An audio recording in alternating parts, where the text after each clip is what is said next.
It is a statement of fact. Alec Baldwin killed that woman.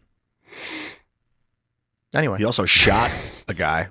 He killed her and then hit the guy behind her. Yeah, so this is the big news, though. He's being recharged again. And I got to be honest, I'm actually going to defend Alec Baldwin a little bit on this one. It is kind of crazy that they're like going after him again. Yeah, who's charging him? I think it's New Mexico. Grand jury. Well, grand jury indicted, but it's the special prosecutor Kerry Morsi and Jason Lewis. How come he's not protected under double jeopardy? I don't think he was tried. I think if you're found not guilty, but to be fair, actually, like maybe this is what he deserves. There have been a lot of people, especially people on the right, saying we should not let prosecutors just keep doing this. Like if they run you through the charges and the charges fall off, you're done. But I'm kind of like, yeah, hold on. Jussie Smollett should get charged. Like a prosecutor letting the bad guy go does not mean we should be like, oh, well, I guess he got away with it, right? So yeah, I don't know, man. I err on the side of less. It just depends on the situation. I agree that a prosecutor letting bad guys go on purpose over and over again is a problem, but well, I fear that Alec Baldwin has killed. And if he is let out, he will kill again. Yeah, his interactions with people in the public are like when he just did he slam someone against the door or whatever and punch someone else? He punch shove. But I'm only mostly kidding. I want to be clear. I am mostly kidding. Mostly. I don't really think there's a strong probability Alec Baldwin kills someone, but I do believe that there is a probability that he does. Not that it's a great one, but it's higher than the average person because we know he's got a short temper. And I think when you look at the data when you look at the evidence in this case, I think it's greater than chance that he intentionally killed this woman. I think it's greater than chance. Come on, guys. We've been over this so many times, but I know a lot of people don't know the story. Let me give you a version of events, assuming I'm the prosecutor. Okay, I'm not going to give you an actual prosecutorial breakdown because I'm not a prosecutor, but I'm going to say this. I'm not going to give you the media's version. I'm not going to be nice to this man. Let me tell you a story. Alec Baldwin, the producer and financier of a film, was having disputes with his staff who were upset over pay and safety. He had numerous meetings with them. He had a dinner scheduled with the woman in question, the victim who died. Some point while on set, Alec Baldwin was having an argument with her because she kept telling him what to do, but was not the director. She's a cinematographer. Alec Baldwin expressed in an interview his frustration over this. In one of these scenes, he was drawing a weapon, pointing it at her, and pulling the trigger. He did just that, firing a live round through her chest, killing her and striking the man behind her. It was later found that Baldwin had live ammunition in his gun belt. He is not supposed to have live ammunition on his person, but he did. Live ammunition was not only on his person, but was in the weapon that he pointed at the woman, pulled the trigger, killing her. He later lied and said he did not pull the trigger. Now, does that sound like an accident to you? No. Where did the ammunition come from? Did he put it there? Or did it come from the prop? Now, on cross-examination, I'm sure a good defense will ask a witness, ask Alec, where did the ammunition come from? To which says, I don't know. And my response as a prosecutor would be like, I don't think it is a reasonable defense. The live bullets I had in my gun belt that was loaded into my gun that I pointed at a woman, pulled the trigger and killed her, and then went, but I have no idea where those bullets came from. Who loaded the gun? Did he load it? Because if he loaded it, no, you can he was supposedly the armorer, but yes. Which is what was her name? Now, of course, it is important to break this down because this is how criminal courts work. I think the armorer handed it to the assistant director, who handed it to Alec Baldwin and said, "Hot." This is the importance cold gun. He said, "Cold gun." This is the importance of defense. If a prosecutor says Alec Baldwin had live ammunition on his person, fact. In his gun belt, fact. Was he supposed to have what? No. There should be no live ammunition here. The gun was loaded with live ammunition. He pointed the gun at the woman, pulled the trigger, and killed her. Ladies and gentlemen, this man did it intentionally. It's murder. And they're charging him with involuntary manslaughter. Now, of course, the defense would then say, where did the bullets come from? Did you load the gun? Why were you pointing the gun? To break down those points as to why it really happened. That being said, it is a fact. He was feuding with this woman. He was in disputes over issues on set involving, my understanding was pay and security. This woman who was frustrating him, he then shoots and kills. I heard that they were shooting with the gun, like they were shooting target practice? They're going on the back and shooting cans. According to other people that work on the movie. The idea that you would use a live gun in a movie like that. I mean, there's all kinds of prop houses and using a gun that you were just actually shooting target practice? Is it confirmed that they were using the same gun Alec had on him? That's what I'm asking. I don't know for sure. I heard that according to crew and cast that they would go out after work and shoot at cans out back. So there was live ammunition on set, which there was not supposed to be any live ammunition on set.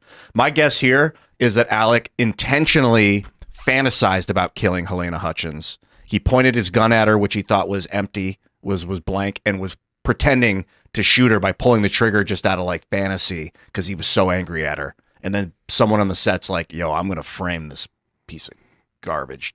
I'm going to put bullets in his gun and see what happens.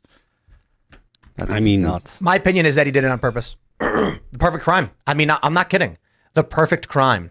Oh no, I was just doing a movie and the gun that I had that was loaded with bullets that I had on my gun belt. Like, I mean, I got to be honest, man. If this wasn't a movie set, this guy, whoever, like if Alec Baldwin was on the street and he was like, someone else handed me the gun, they'd be like, what? Someone else handed me the gun, told me to point it at him. The woman that got shot, she told me to do it. They'd be like, he paid me $100,000 to do it. Like, why did you do it? Because he was paying me. Like, that's the same reason that you did it in the movie. Sir, you shot a woman. Yeah, but she told me to over and over again. How did the bullets get in the gun? I don't know. Someone else handed it to me. Sir, you have the bullets on you.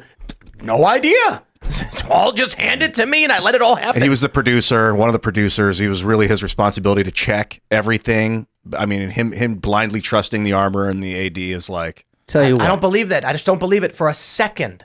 I don't know what happened and what didn't happen, but I know that, I'm convinced that there's enough evidence to have a trial. But I think it should be a murder trial. They're getting him an involuntary manslaughter. And the premise there is basically like, he was irresponsible with a gun, and because he's the producer of the film, he has more responsibility over who's loading it and everything. They only charge what they think they can prove. So, I mean, even if someone agrees with you, they have to be able to prove it. Prove without a shadow of a doubt, I don't think murder is on the table because there's just unknowns. I think murder's on the table easily. I don't know. He was handed the gun. It wasn't like he loaded it. If he loaded it, that's one thing.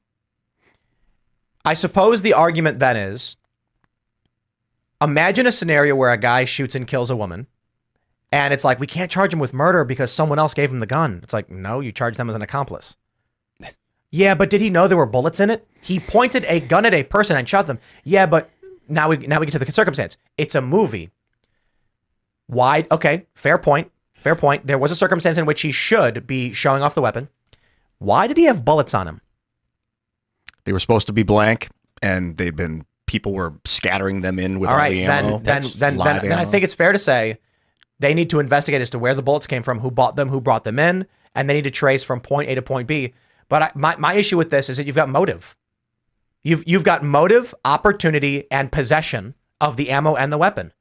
I don't understand how it's like, okay, fine, fair point. They're like, I don't know if we can prove it because it's on a movie set. That just means the perfect crime. Yeah. Oh, yeah, you want to get away with it? Do it on a movie set, because then everyone's going to be like, even if you've got the bullets, you've got the gun, you're angry at the person, you're screaming at him, and then you shoot him. Well, it was on a movie set. That's the reason he was the producer, too, because he set it all up. To your point, it's his job to do it. It's his job to do it that way in which he could get away with it. I don't go that far. Some people argue that this woman, Helena Hutchins, was working on a child predator documentary, and then she gets hired for this film, and nah, that's way too circuitous. Yeah. But the issue actually is quite simple. Alec Baldwin wanted to make a movie. Mm-hmm. He's a very hot-headed guy. He's hit people before. He screams at his daughter. We know he's got a temper. He had a motive. He was fighting with the staff. There were problems on set. They were threatening to walk off. I could be wrong. It's been a long time since we covered this. And he ends up having a meeting with her at dinner.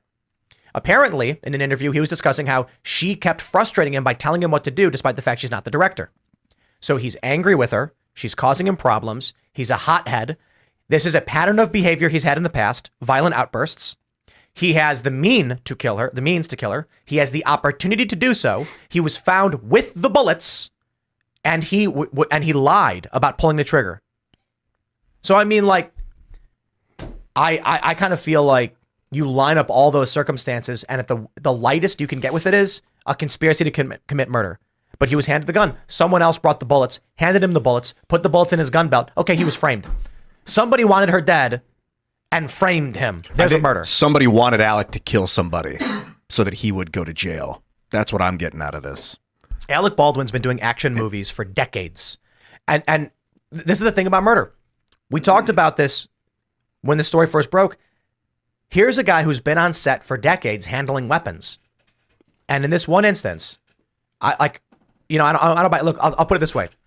A guy is in the street and he gets into a fight and he defends himself and ends up killing one of the guys. We say it's self-defense. He didn't know it was going to happen. Let's say it's mutual combat.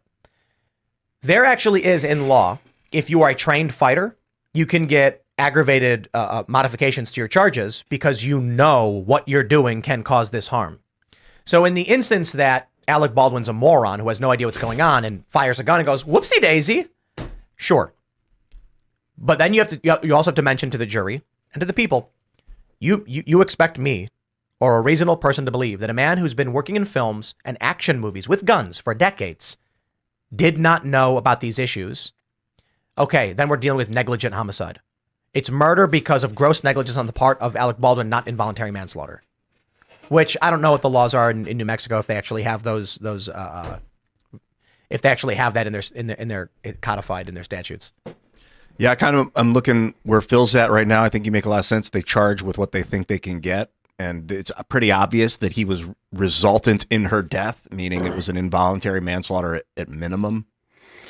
I wonder what they're going to do with the armor. Did they charge the armorer and the assistant director for handing him the weapon? They charged the armor. So, I mean, it's wild to me that the precedent being set here is actually like you can get away with murder on a movie set. But I'll be completely fair. I don't think most people realize this. The majority of premeditated murder is never solved. Yeah. Never. Man, like, I got to tell you, anybody who's ever actually had to deal with police and like serious crimes understands take no solving any of this. Your car gets stolen. Sorry, have a nice day. Your car's gone. Chop shop gone. Product's gone. Serial number's all gone. There's no searching for it. The cops are going to be like, well, write it down and have a good day. Your car's, that's it. It's over. The likelihood they find your car, not going to happen. Are these AirPods useful for that kind of thing? People are AirPodding their stuff. AirTags. Like AirTags. They're tracking their materials. Yeah, I mean, but they are useful. That means you can find it. But criminals use AirTags to track you. But do you? I mean, are you going to go there to wherever the car is? You don't know where. Yeah, I wouldn't want to. You know, it's like I'd be like. The other thing too is it tells you that AirPods are moving or AirTags are moving with you if it's not yours. So one thing that criminals do is they'll put a tag on your car. They'll be out in the city. There will be a car that's really, really nice. They'll stick an AirTag on it. And then they can see, let's say you're at a really high-end restaurant or a casino, and you're driving a super high-end car of some sort, some like $80,000, $100,000 car. They're going to tag your car, wait for you to go home, and they're going to know where you live. Thanks for watching this clip from the Timcast IRL podcast. Hang out with us live Monday through Friday at 8 p.m. and become a member over at timcast.com for uncensored, members-only shows exclusive. Thanks for hanging out, and we'll see you all next time.